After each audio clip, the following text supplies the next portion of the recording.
Thank you, Basil, and thanks to your great team at Think Research and Advisory. It's been such a pleasure working with all of you and such an honor to be partnering with SRMG here on the sidelines of the 78th UN General Assembly for a second year in a row. And thank you to our esteemed guests for coming today at one of the busiest times of the year in one of the world's busiest cities. It's a madhouse out there.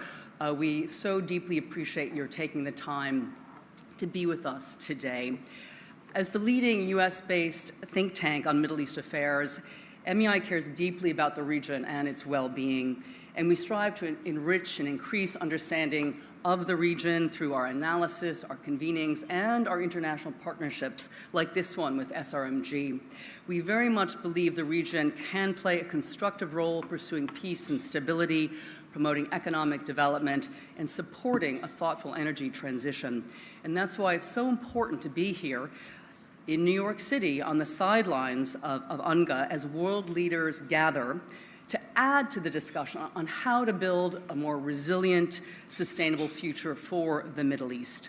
Our panels and fireside chats today will be aimed at addressing these central questions: how to promote stronger economies, how to be MENA's role in the global energy transition, and the region's role in fostering peace, and more.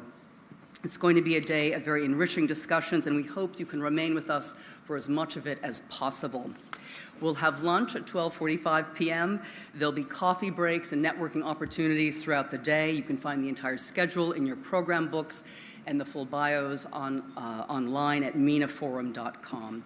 If you plan to tweet, please use hashtag MENAForum2023 and follow us at Middle East Institute and at SRMG Think.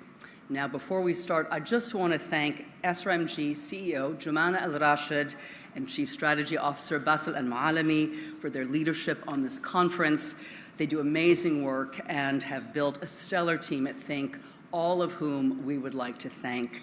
I also want to recognize certain members of the MEI team who went above and beyond to make this conference possible. Firas Maksad, supported by Thomas Halverson. We couldn't have done any of this without you. Thank you all so, so much. Now, to launch today's program, we have the great pleasure to hear from Her Excellency, Dr. Rانيا المشاط, Egypt's Minister of International Cooperation. Her Excellency is also Egypt's governor for the World Bank, the European Bank for Reconstruction and Development, the African Development Bank, and many others, and previously served as the Minister of Tourism. She's been attending many of the UN meetings this past week relating to regional development efforts and efforts around meeting the SDG goals, and is joining us to talk about her key takeaways, for which we are very grateful. She'll be in conversation today with MEI President and CEO Paul Salem, and I would like to invite you both to the stage.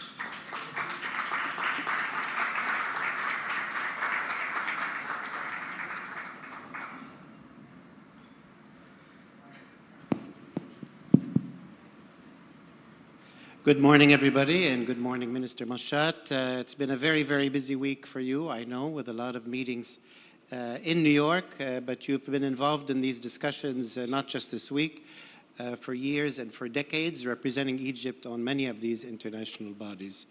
I thought today we'd speak about three big headlines. One is the Sustainable Development Goals and all the meetings and summits and high-level dialogues that have been taking place about where we are in the SDGs. Secondly, talking about climate action, climate change. There was the Climate Ambition Summit that was held here as well. And thirdly, to talk about the changes or reforms to the international financial architecture to help countries deal with debt and inflation and climate change burdens and so on. So let's start with the SDGs, the social development, the Sustainable Development Goals. We're kind of midway towards 2030. For a while, there was considerable progress, but then with COVID and the war in Europe and so on, there's been some backtracking. If you could share with us, what do you think happened this week? What was achieved? Have we moved forward? Are we in a new space towards reigniting progress to the SDGs 2030? Well, thank you very much, Paul, and it's a pleasure to be with you all here for the second year. And I want to congratulate the organizers for a fantastic title, because you say resilience and sustainable development. So I think, this is exactly what the world is talking about, and this has been a very busy week. Lots of delegations coming together to discuss what can be done. So the theme of international cooperation is really the overarching framework to be able to push many of these goals and policies forward. But let me say, Paul, that the three topics you bring, sustainable development, climate action, and rethinking the international financial architecture, are very much linked. And it comes as no surprise that we had the Sustainable Development Summit, followed by the Climate Summit. And this is because, in the past year and a half, the call for looking at climate action and development as actually two faces for the same coin, and that they are not mutually exclusive, has become more and more voiced. And this is important because as countries today, developing and emerging countries, are trying to push their development pathways, there's also calls for them to push with their climate ambition. And it's very, very important to make sure that these two goals are not coming at the expense of one another, but how can we create a conducive environment so that countries can meet their nationally determined contributions or push with their climate action, but at the same time make sure that jobs are not sacrificed, that the reskilling that is required is taking place. And of course, this is only possible if we have the financing. And this is where the third element or dimension comes in, and this is how can we avail more financing to be able to meet these goals. So this is sort of the framework, the big picture, and it would be very, very difficult to be at the UN or to go to COP28 in UAE, or when we were at COP27 in Sharm el-Sheikh, or any forum or international conference that you're going to attend, where these 3 points do not come as prominent priorities today. You're absolutely correct that we are midway for the SDGs. There have been sands in the wheels. COVID hit. It showed that all countries are vulnerable, regardless of the extent. We are very susceptible to shocks which show more common denominator than difference, but to be able to push out, you need to work more. And then, of course, the repercussions of Ukraine-Russia war on particularly emerging and developing economies, which are food importers with all the inflationary impact, but also how the West has pushed its interest rates and how that has created an increased cost of financing, which is very much needed to be able to mitigate the shocks, push the SDGs, but also be able to do climate. So this is what each and every session, whether it's the SDG summit, the climate summit, or the discussions with the multilateral development banks convening with the UN and others, are trying to figure out solutions, or maybe how can we push and plow through these very important dimensions of policy and practice. Mm-hmm. Absolutely, they're all, as you say, deeply interrelated. But if we were to pause a bit at the SDGs themselves, and in the meetings of this week, how do you view, if you wish, the report card? There are many different SDGs, which are doing much more poorly than others. How would you differentiate among the SDGs and how we're doing in 2023? Which are the ones most in the red, as it were, most flashing red?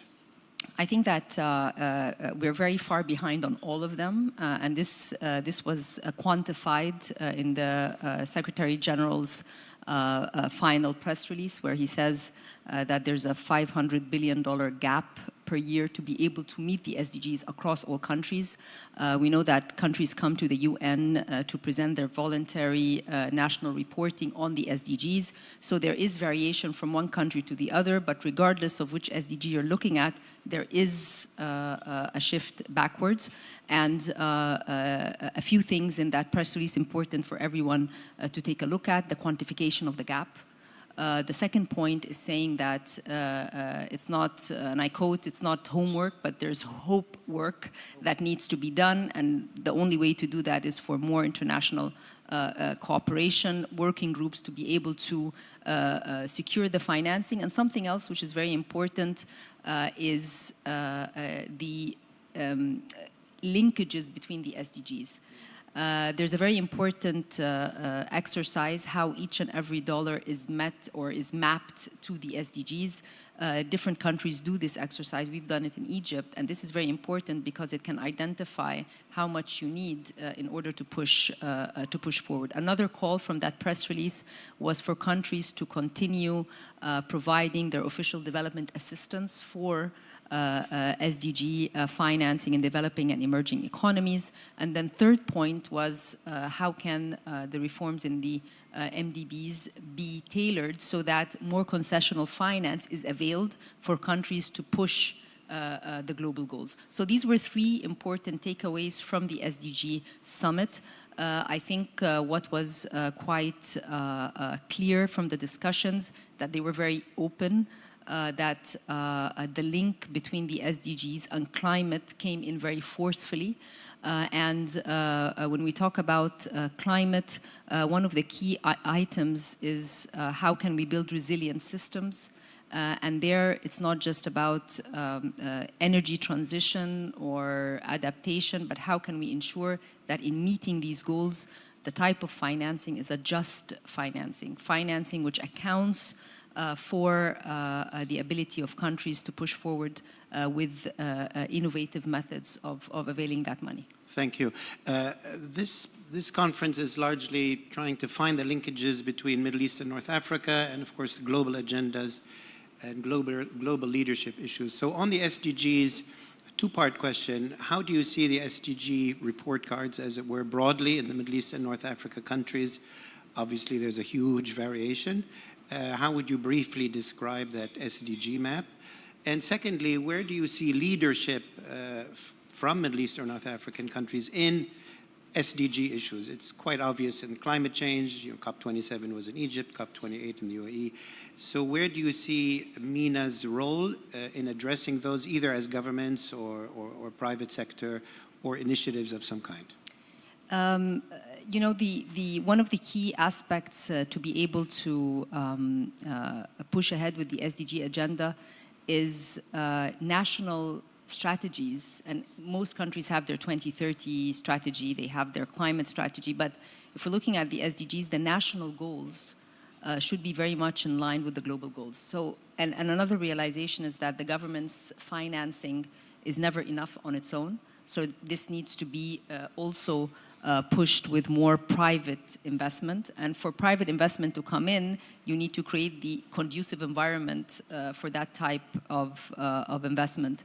There's also, for the different countries, and you know, some of the calls here as well, is not just public-private partnerships, but now there's an extra P which is coming into the equation, which is philanthropic capital. So P, and I look at Gafar. I think the first roundtable I attended in 2020 on that topic was hosted by him. And there are many initiatives now on how to bring that extra type of capital on the table in a discussion so that it is structured in a way that pushes national goals along with the global goals. You know, it's very important to realize that the different stakeholders have different or responsibilities. Governments need to set the policy so that the other stakeholders can move along. The financing institutions need to be mindful of priorities that governments put so that they are all, you know, singing the same song. There's an ongoing debate today with the evolution of the World Bank, for example, one of the biggest institutions that provides financing for development, on the definitions of global public goods and how global public goods should not come in conflict or should not come at the expense of country ownership. So this is an ongoing discussion that also was very prominent in financing for development and so forth.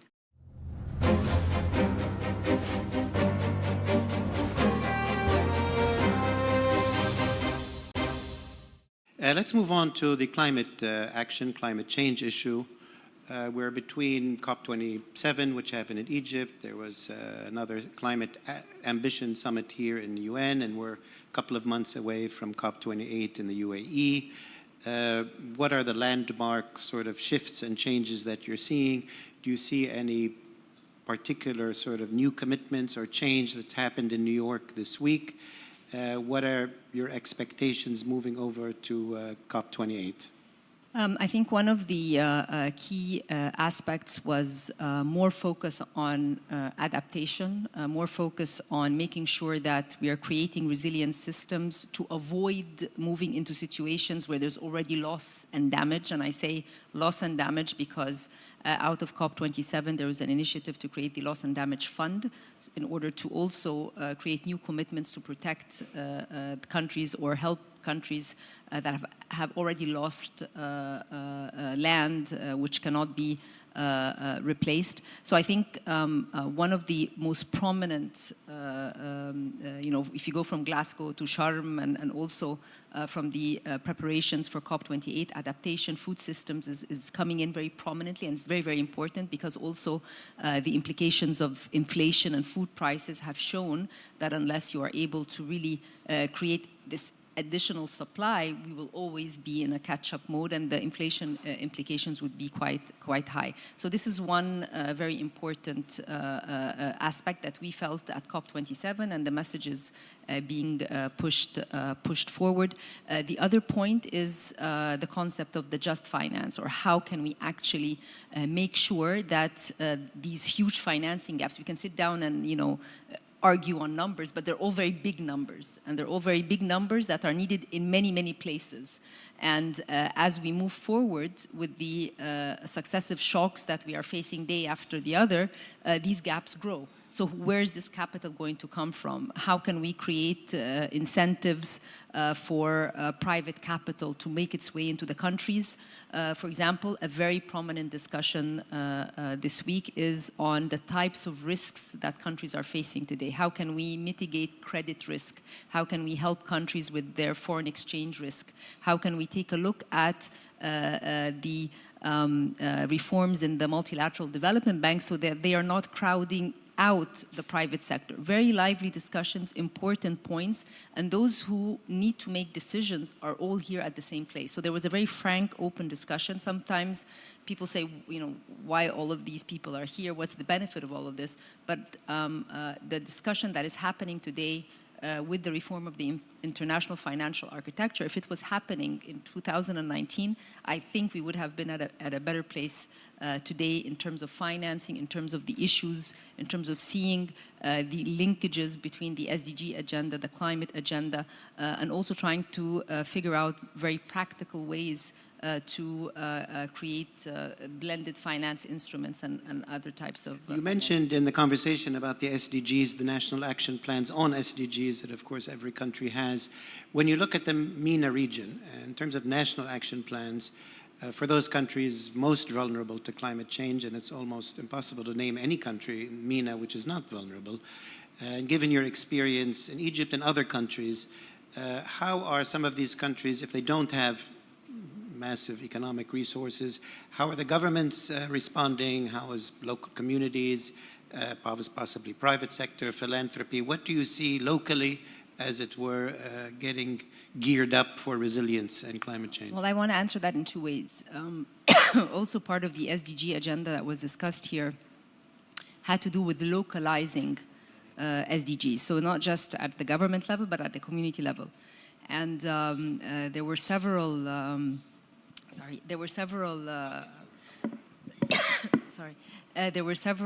discussions and panels on how to localize that at the community level. We're having a water crisis. Thank you so much.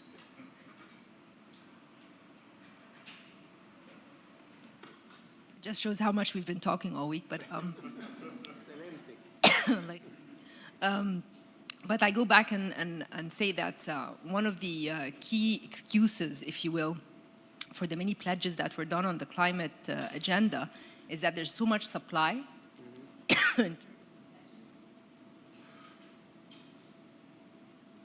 So much supply in terms of the pledges, but there are not enough projects to be able to absorb these pledges. So this is one of the many arguments out there that there's a mismatch between supply and demand. And the demand, they say, is at the the shoulders of the government or the shoulders of the national authorities that need to be forthcoming with a climate agenda, a pipeline of projects that can actually accommodate these pledges. I'll give the case of Egypt because this is something we worked on ahead of COP. We said, okay, there are all these concessional finance pledges that are there. So how can we actually,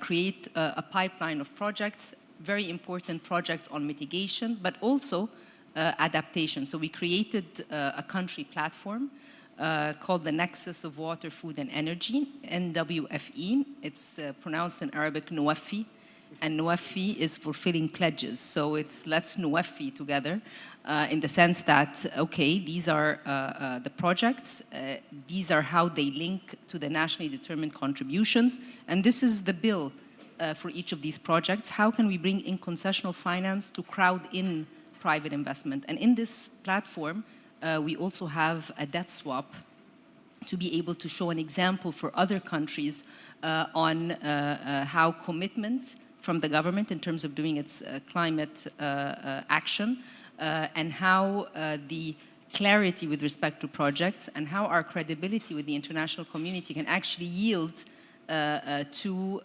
finance that can push our climate agenda. So this is one example from the region which can be replicated to Africa, can be replicated to other countries in the Middle East.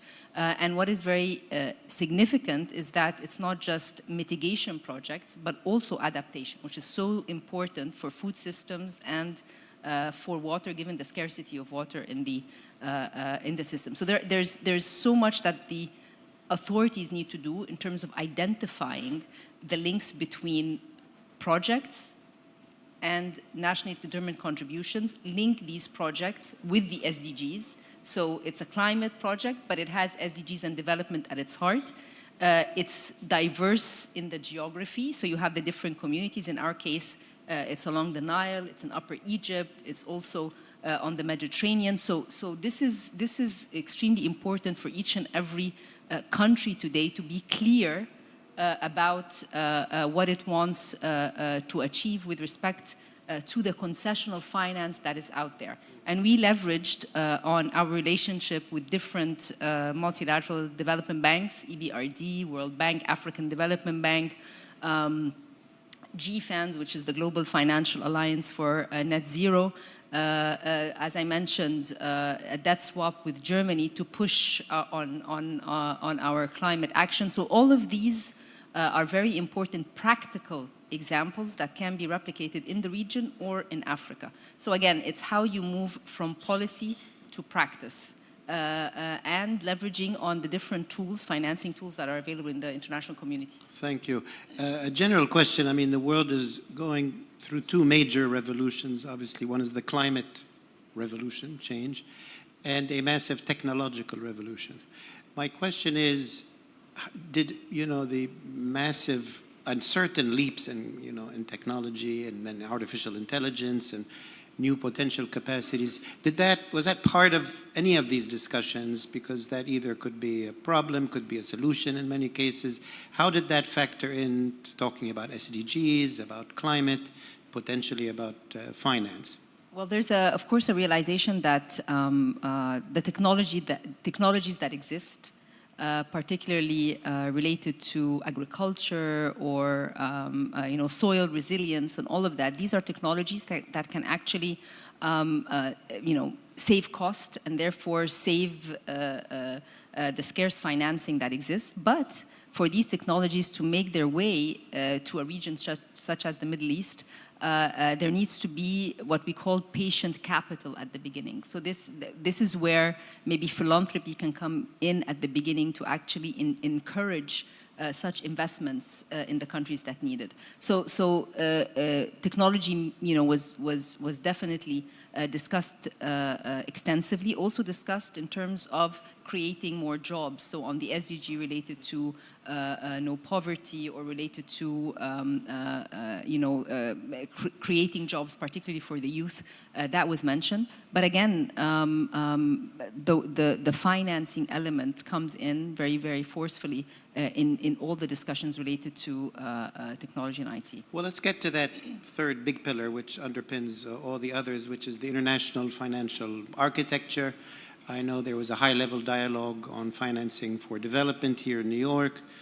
We are a few months out from the spring meetings of the IMF and the World Bank, and a month away, we hope, of the IMF World Bank meetings in Marrakesh. Our thoughts obviously go out to those in Morocco who suffered, those in Libya who suffered as well.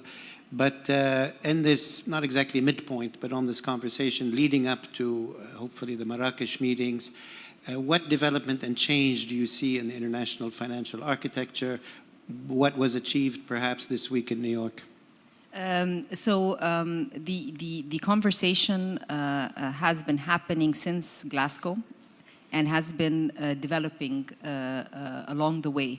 And what is very clear is that when MDB reform is mentioned, the private sector is also on the table. You take a look at the World Bank evolution, the roadmap to change, and the first thing that the new president did is create a private sector lab with the GFANs, with other CEOs, to basically see how we can push international finance by creating room for the private sector so that concessionality is more accessible to countries. So this in itself is mentioned over and over, and there are goes beyond the words to try and figure out modalities to make it functional. So that's something that you witness in the conversation.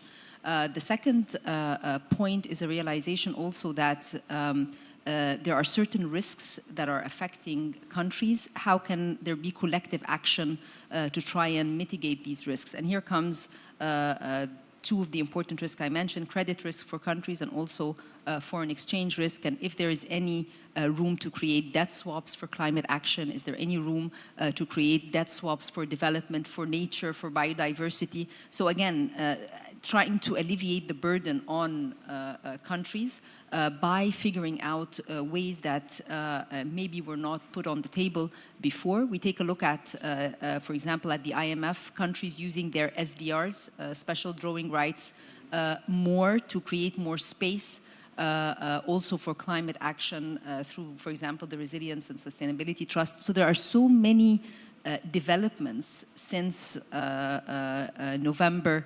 2021, and I mentioned November 2021 because that's when Glasgow took place, COP26, and since then there have been steady movements beyond just the talk with the international financial institution. But anyway, capital needs to increase in the institutions, and this is something that is being discussed over and over. So whether it's the high-level policy dialogue on financing for development or the closed roundtable discussions among MDBs and private sector and ministers of finance, there is a momentum to be able to go to Marrakesh with more, something more practical when it comes particularly to the private sector space within this concessional finance equation.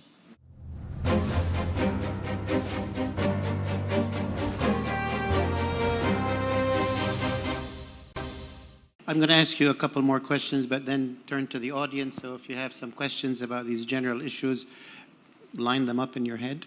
My question, Minister, in the last couple of months, we've had the BRICS meetings, we've had the G20, we're having the UNGA meetings now. In the MENA region itself, there isn't any one obvious sort of gathering. You're in the middle of that MENA region in Egypt. Do you see emerging in our region, Middle East and North Africa, higher levels of cooperation, gatherings that really make an impact within the region beyond the global, events and sessions that we see on the global stage. Obviously, there's movement within the region to integrate and so on. Do you see any structures, any platforms that affect what we're talking about, the SDGs, the climate, the finance? So let me, bring up two that come to my mind. There are, a joint committee between Egypt, Jordan, and Iraq, and there's lines for electricity and connectivity, which is extremely important. Also with Saudi Arabia, from Egypt, electricity transmission lines also to the rest of the Gulf. And with the UAE, Egypt, Jordan, and Bahrain, there is a cooperation when it comes to manufacturing and trade on a few items. But in any event, all the global initiatives are complementary. Every country is trying to create more jobs, more investments, and the different blocks or the different arrangements, if they allow for that for countries, I think this is something that everyone is trying to push for and try and create that extra investment, that extra trade opportunity in order to meet the SDGs at the end. No hunger, no poverty, more renewable energy, more partnerships. So in the spirit of trying to meet the 17 SDGs, whether it's international cooperation, regional cooperation, all of this is, I think, pushing in the same direction.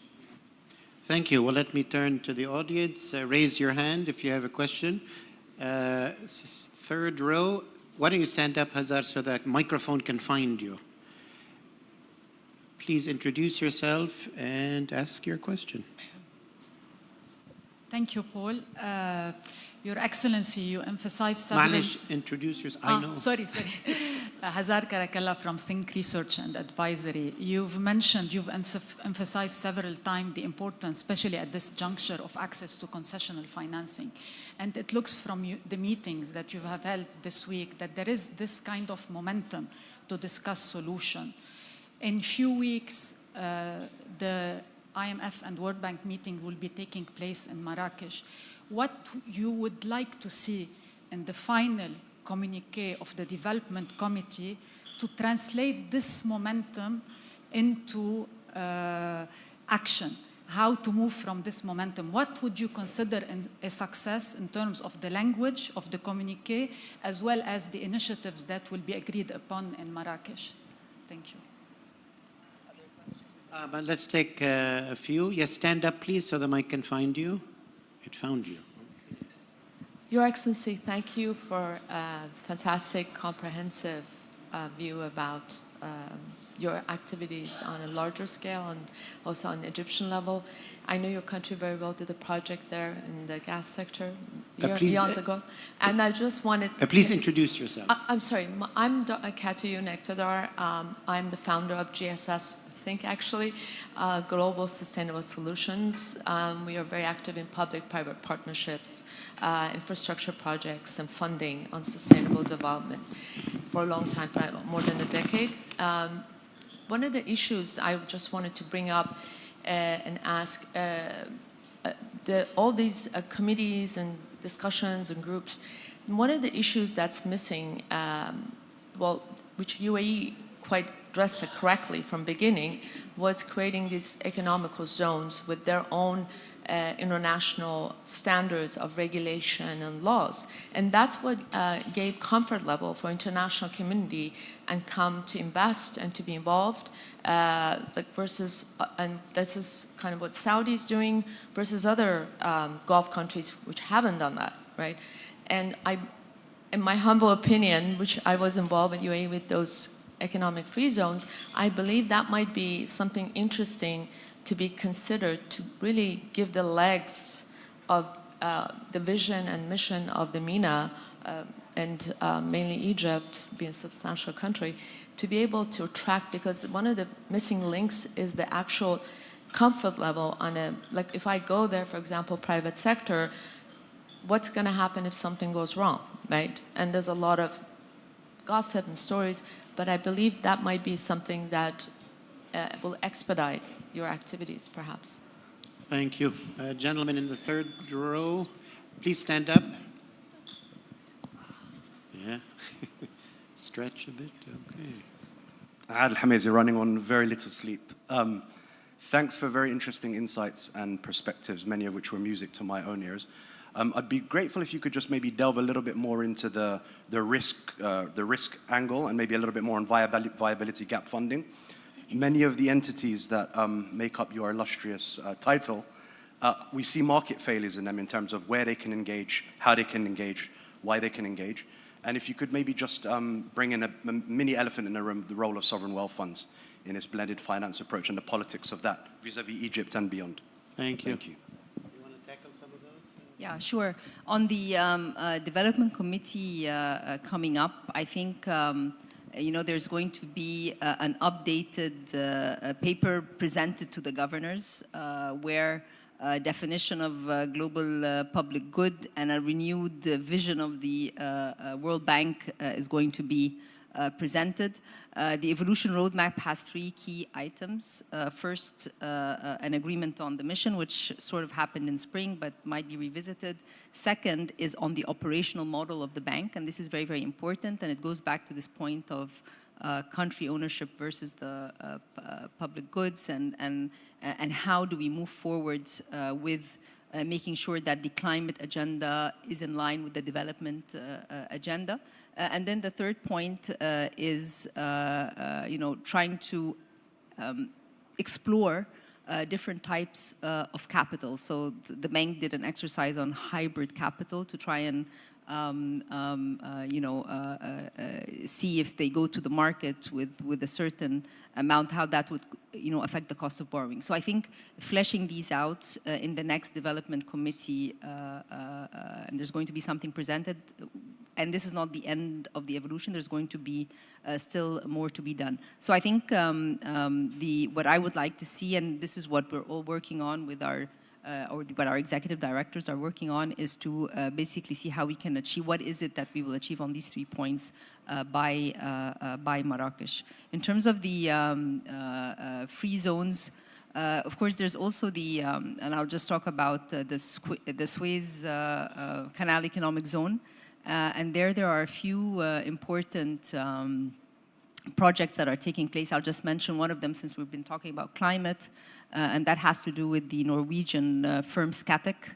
And it goes to the second question here, because Scatec is a private sector, international company that was able to secure concessional finance from EBRD, get a grant from CIF, Climate Investment Fund, and also a guarantee from MIGA to be able to do a green hydrogen project in the Suez Canal Economic Zone. So this is a very good example of how concessional finance, multilateral development banks can work in coordination with one another in a country that has clear project related to green hydrogen ammonia, and do it in the Suez Canal Economic Zone, which has, again, certain incentives for investors. So this, I guess, answers question 2 and 3. The sovereign wealth funds in general globally are also considered to be very important mechanisms to provide private capital in emerging and developing economies. And usually during annual meetings, there are sessions related to the sovereign wealth funds coming together to discuss their modalities of work as well, which is also integrated in the MDB work because there are these synergies between both. Thank you. We have 5 more minutes. Stand up, please. Assalamu alaikum, Tariq Bahrega. So, Your Excellency, thank you so much for this panel and Think and MENA Forum. So my question is, there are like noticeable change in the ESG disclosure within the Western region.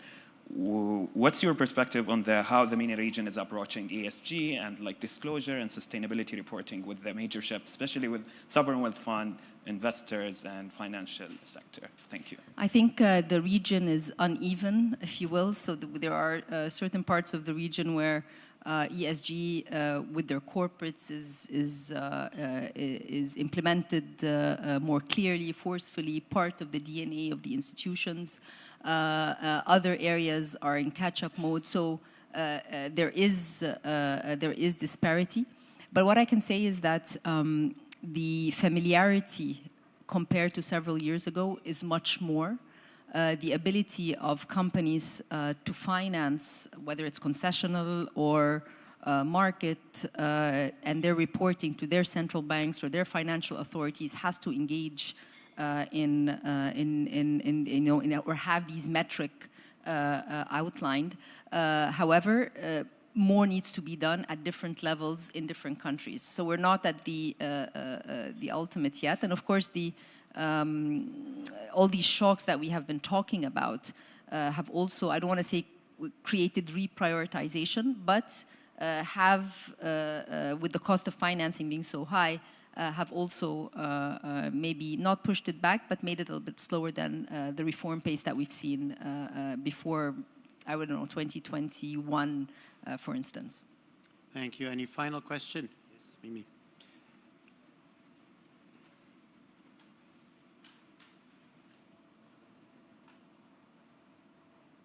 Good morning, Your Excellency. I'm Mimi Burke from Brownstein. We're a government relations firm. And given the importance of water scarcity, could you give us some information on what's going on with the GERD Dam and how that's affecting the region? What I can say in terms of, I know that the bigger GERD question, I would defer that to our Minister of Foreign Affairs. I do the economic diplomacy, he does the political diplomacy, and when it comes to water, for instance, in Egypt, we are engaging in water desalination projects, which meet several of our NDC goals, but also are examples of investments for private, private companies. So there are several desalination projects that we are working on, given the water scarcity that is in the region altogether. And again, one of those projects is within this nexus of water, food, and energy platform that I mentioned. And on the water pillar within WEFI, the African Development Bank, as a lead multilateral development bank, is working with us very closely in terms of the details of the project, but also the concessional finance that is required. Thank you. I think really this was a brilliant way to start the day. Thank you, Minister Mushat, to really look at the global picture, what's happened this week in New York, how the Middle East and North Africa fits into it, both kind of as an actor, but also as a subject, as in, having the results of many of these things. A lot of food for thought. I know a lot of these things are going to be transferred to meeting in Marrakesh, in Abu Dhabi, and other places. So thank you for sharing your experience and your insights and for being with us today. Join me in thanking Minister Mushat, please. Thank you, Paul. Thank you, everyone.